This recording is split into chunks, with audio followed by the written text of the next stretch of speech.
Messi, Lionel Messi. Football পায়ে মানুষটাকে আপনি থামাবেন কিভাবে?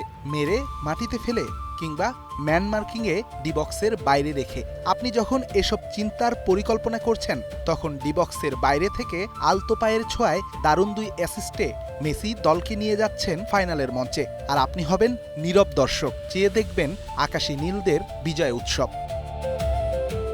বিশ্বকাপের সেমিফাইনালে ইংল্যান্ড আর্জেন্টিনা ম্যাচে আবারও বাপায়ের জাদুতে মেসি বাঁচিয়ে রাখলেন আর্জেন্টিনার চতুর্থ বিশ্বকাপের স্বপ্ন।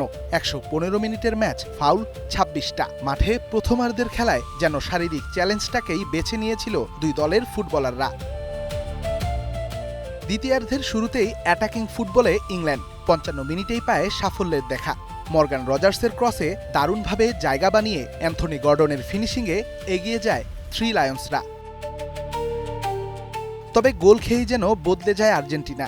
ইংল্যান্ডের ডিফেন্স ভেঙে বারবার গোলের চেষ্টায় ব্যর্থ হয়েছেন মেসি, ফার্নান্দেজরা। তবে ৮৫ মিনিটে মেসির দেয়া পাসে এনজো ফার্নান্দেজের দূরপাল্লার শট দর্শক হয়েই দেখে রইলেন জর্ডান পিকফোর্ড। এক সমতায় তখন আটলান্টায় যেন প্রাণ ফিরে পায় আলবি সেলেস্তেরা। গল্পের তখনও বাকি। ৯০ মিনিটের পর যোগ করা হয় বাড়তি ৯ মিনিট। তবে ৯২ মিনিটেই মেসির ডান পায়ের ক্রস, খানিক আগেই বদলি হিসেবে নামা লাউতারো মার্তিনেজের উড়ে আসা হেড, বাস তাতেই খেল খতম ইংল্যান্ডের। ২-১ ব্যবধানে ফাইনালের মঞ্চে নাম লেখায় মেসির আর্জেন্টিনা।